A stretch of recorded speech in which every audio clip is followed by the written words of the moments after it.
Hey guys, James Walker with TurnkeyInvest. Today I wanted to shoot this video and share with you some of the tools I use to evaluate properties. Hopefully this will be good information for you guys that are trying to evaluate properties in Memphis, Tennessee and other areas as well. So it's how I would look at a property, the tools I would use available online to do so. So starting with Trulia. Trulia gives us a good crime map. They also have nearby shopping and things like that. But this is what I usually use Trulia for, as a crime map. The property we're looking at on this one is actually my personal house. So you can see Memphis can be very much like this, a low crime area, and not that far away, you start to see those darker blue areas. So light blue in the top right, you'll see that the light blue is the lowest crime and the dark blue is the heaviest crime. Normally, you're going to see those really dark blue areas near commercial areas or multifamily. So maybe some apartment buildings, you might see that higher crime. Anywhere you have more density, commercial, shopping centers, things like that, is where you're going to see the higher crime. Now, there are neighborhoods that you'll see with the darker blue areas. Those are those C-class areas. However, let me just say this real quickly. Most of my C-class areas are not the dark blue area, and that's on purpose. So reverse engineering it, what's going to attract the good tenant. So a crime map is a good thing. So go to trulia.com, and I'll put these links at the bottom in the description of this video. So Trulia's crime map is the first tool that I would say to be good for you guys to use.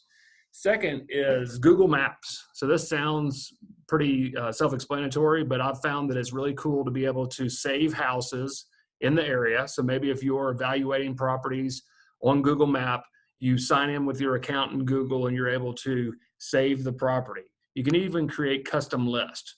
So you can create houses that you're evaluating, maybe remove them from the list if you're not considering them anymore, properties you own. So you'd be able to pull up on Google Maps any property in any city you're working on, have them saved, learn the area of town virtually. So if you aren't in the Mid-South area, many of you are thousands of miles away, this could be a really cool tool for you just to be able to track your properties geographically and be able to label them for whatever your purposes are. So maybe, the star is your rental property and the heart is a property you're considering, or whatever it might be. That's a good tool to have. In the same picture, Google Street View. So most of you are probably using this now. What I'm looking at this community is that it looks like people are keeping their houses up. It's got sidewalks and street lamps, some pretty big trees. So that's good to know. Big trees near your house can be issues. Oh, wow, I did not even plan this. I did not plan this, but look at this, a pine tree laying on the house. Pine trees are beautiful. Pine trees are also the bane of my existence. That 35, 40-foot pine tree next to a house would be a red flag to me. And if I were buying it to turn it into a rental property, it would be in my budget to completely eradicate that pine tree from anywhere on the property. And that's the reason why. Look at that pine tree laying on the house. Wow. Getting a feel for the community, it looks like there's some 2-car garages, some 2-car carports. These look like some homeowner homes. People are taking care of their yards. They are trimming the bushes. You can tell it's an older roof, and that a lot of times might, not falling off, but a roof with some age to it. Most homeowners have a roof with some age to it. But overall, good-looking community, and it gives you a snapshot. It's not as good as being here in person, but it is a good tool. In the same realm of tools, Google Earth gives you a little bit more detailed layout. It has a 3D view, which is very helpful, and a 2D aerial view. I also use this one for measuring. So you have a measure tool over here where you can measure, how far the house is from the street, if that was important to you. Or if, going back to the tree thing, if you were looking at a tree, how close is that tree to my house? So that looks like it's on the neighbor's property. Center of the tree to my house. So boom, boom, it's only 10 feet away, 10 meters away, so 30 feet away, the center of the tree. Great tool there, Google Earth. Google itself. So Google is a good one. So if you were buying a house in zip code 38109, One thing I might Google is Super Walmart 38109. Get the address of this local Walmart, Super Walmart's, where a lot of your tenants may be shopping. So that's why it could be important. And let's get some directions to it. So we'll just cut and paste there. And this is nowhere in the same community. I just pulled a property out of thin air. But if that was the closest Walmart, it's 21 minutes away. I happen to know there's a Super Walmart near this house as well. But it just gives you, since you're not as familiar with Memphis as I am, most likely, the ability to become familiar with. Another one I put on there is Chick-fil-A. So if you were looking for an A-class property, you know, you've seen my videos, there's probably a Chick-fil-A nearby. Sadly, in C-class areas, there's no Chick-fil-A. Where do the people, you know, get their chicken biscuits? Here in Memphis, we are blessed to have one utility provider, Memphis Light, Gas, and Water. So MLGW is the acronym there. It's good to be able to go on their website. If you have any questions about billing, things like that. If you're buying in other areas, you'll want to know each provider of utility. So like I said, we're blessed in Memphis to have one provider for all three, light, gas, water. In some areas, it's not like that. You have a different provider for each. So Memphis Light, Gas, and Water, their website gives you a lot of information that you can use. FEMA flood map. So this is floodpartners.com. You can come in into this map, and in the toolbar, add any property that you would like to look at. So let's see, Oakley, Memphis, Tennessee, and that will bring me into, you know, whatever house you type into the toolbar. And now we can see that house is not in the flood zone, or else it would be highlighted with the bright blue color that we were seeing. So a FEMA flood map is a good tool for you guys to have to make sure your property is not in a flood zone. All this information is also provided for you on TurnkeyInvest.com for all the properties that we do provide. But if you ever wanted to, you know, look further into it, these are the tools I would use.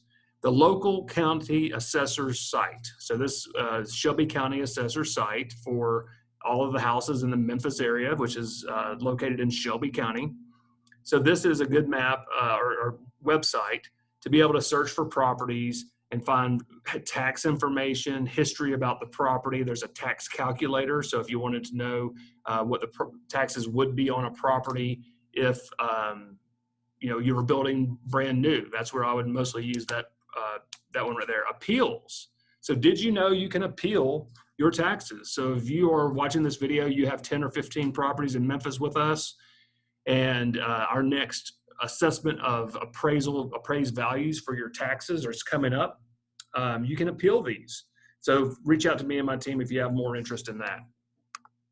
The next site I want to share with you is called RentOMeter. RentOMeter is a paid subscription. I have a subscription, so if you are interested in a property in another city, I'll be happy to do one or two for you. Don't send me a list of 30 or 40.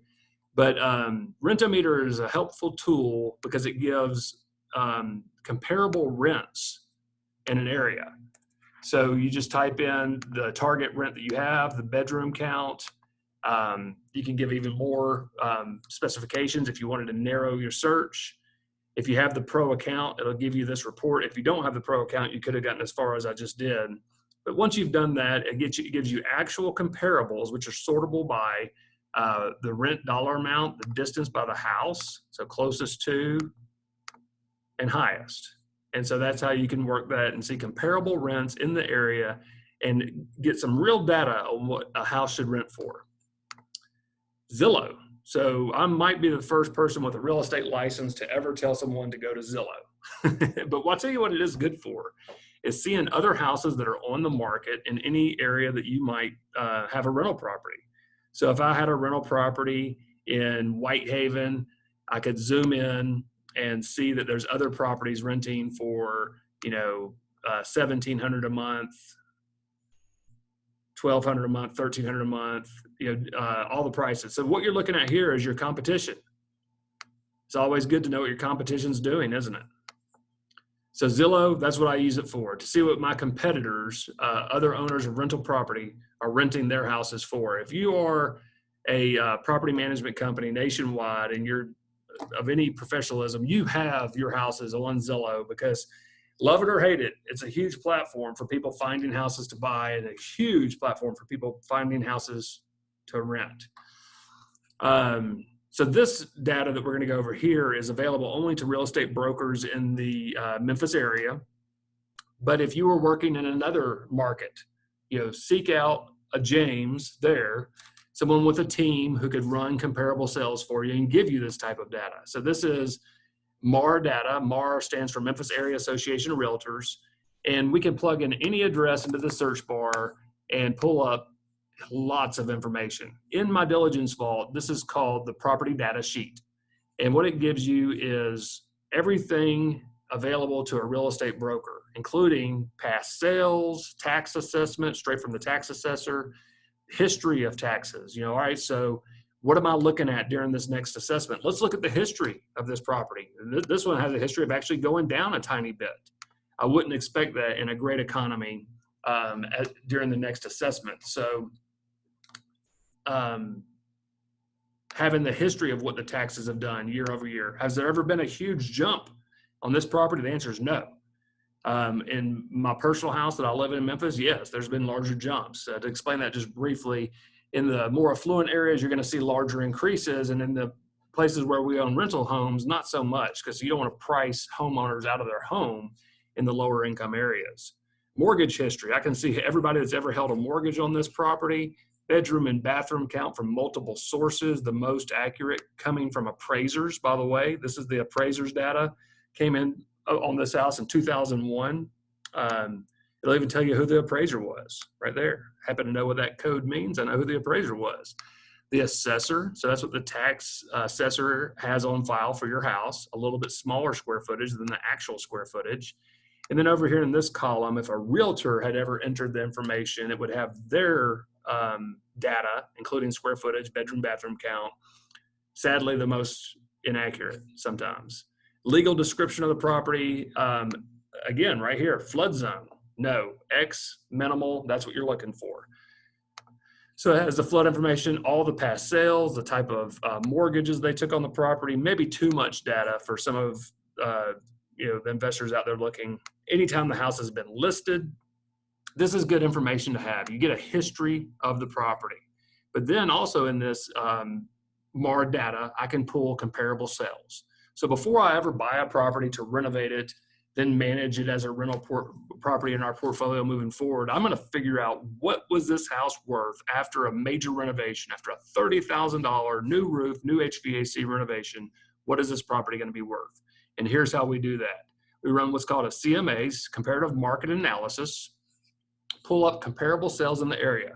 Comparable sales should be within the same vicinity, same age range, bedroom, bathroom count, square footage range, and quality of property, meaning upgraded or renovated to modern day standards, because that's what my end product's going to end up being like. You can't take a house that has never been touched and it's got a 30-year-old roof and window units, not central heat and air, and compare it to my house that has been brought to 2020 standards.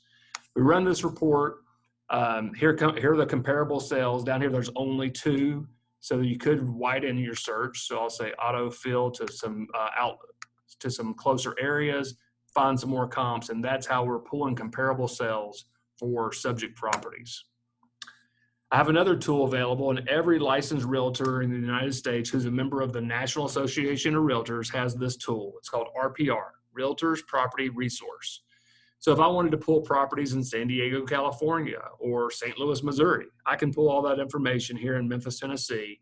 Again, you won't have access to this unless you have a license, but a good real estate professional in whatever city you're operating in will be able to pull data from here for you as well. Comparable sales, sales history, a lot of that information that's just not easily accessible by the public. On your iPhone, I don't know if it's available on Android or not, this is a great app if you really are interested in digging into who owns what property, what's around the properties I'm looking at. It's called Land Glide.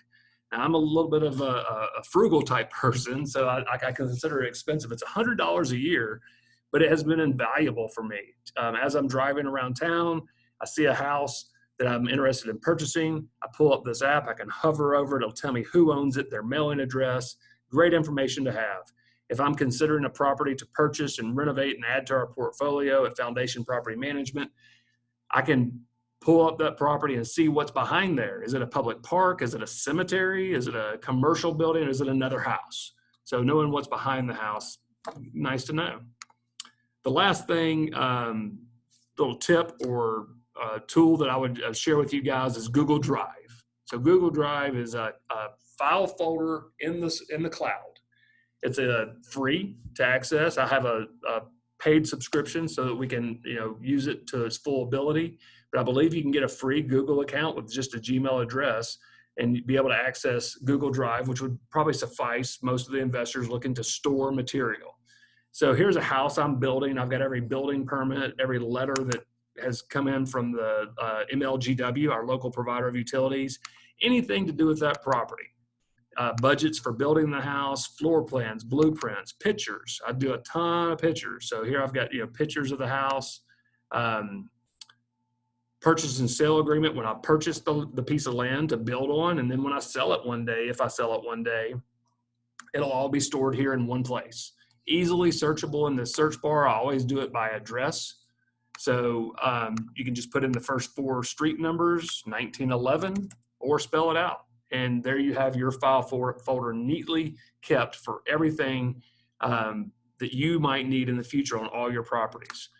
A lot of my investors have taken the extra step to create a Google email just for investing. So jamesrei@gmail.com, something like that.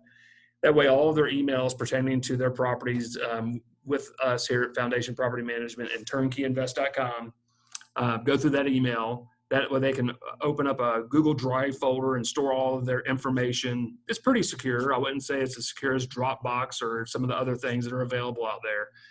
But Google Drive has served me well, and hopefully that'll be a good tool for you. If you have any tools you're using, please feel free to drop them in the comments, share it with my team, and I'll share that with everyone as well. I hope this has been helpful for you. I always want you guys to be as present in Memphis, Tennessee as possible. I want to be your virtual boots on the ground. So we use FaceTime a lot. So FaceTiming with my clients is pretty common. Zoom is a good way for us to get one-on-one if you want to have a meeting with me, but you don't want to fly to Memphis. So use these tools. Let me know how they're working for you, and happy investing out there.